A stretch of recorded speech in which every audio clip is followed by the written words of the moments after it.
Els alumnes de l'IES Vila de Gràcia visiten la central tèrmica de Sant Adrià de Besòs.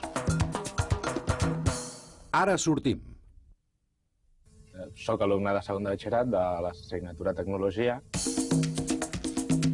Hem vingut aquí a la central de Sant Adrià del Besòs, la central tèrmica. M'ha semblat força interessant perquè hem pogut veure realment el que és el funcionament d'una central de debò.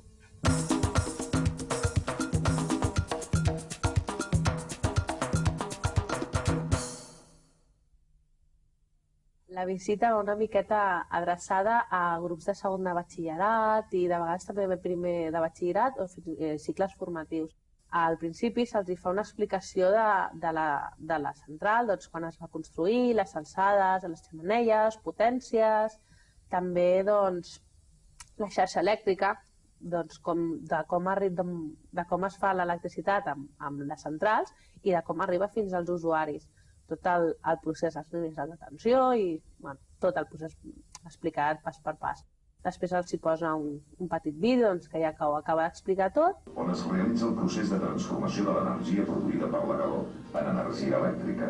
I finalment tota la visita per les instal·lacions, allà veuen tot el que s'ha explicat teòric, a part de classe, a l'assignatura que facin, a l'explicació que fem a la pissarra, doncs ho van veient tot. La central tèrmica de Sant Adrià de Besòs es compon de 3 blocs productors d'electricitat que es corresponen amb les 3 grans xemeneies que dominen el paisatge de la ciutat. Per fer-la funcionar, s'empren com a combustibles fuel oil i gas natural. L'aigua per a la condensació del vapor de cada bloc generador es treu directament del mar mitjançant 2 canonades d'aspiració i es filtra a una cambra de decantació. L'aigua es transforma en vapor a la caldera. Aquest vapor es transforma a la turbina en energia mecànica que fa moure l'alternador. Finalment, l'alternador converteix aquesta energia mecànica en energia elèctrica. Les xemeneies fan 200 metres d'alçada i es comuniquen mitjançant un sistema de passarel·les.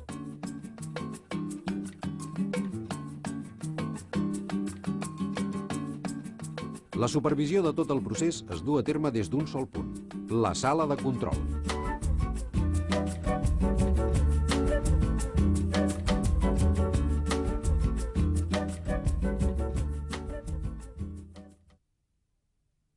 Els objectius de l'activitat són que acabin d'interioritzar el funcionament d'una central tèrmica, que siguin capaços de fer el paral·lelisme de lo teòric a lo pràctic, perquè no és el mateix si no tens les coses clares quan t'expliquen en una classe. I més que res això, que comencin ja a veure, tenir primers contactes amb el món de la enginyeria i sobretot amb aquests temes. Amb l'explicació no n'hi ha prou i veure-ho sempre és més instructiu. Ha sigut gratificant.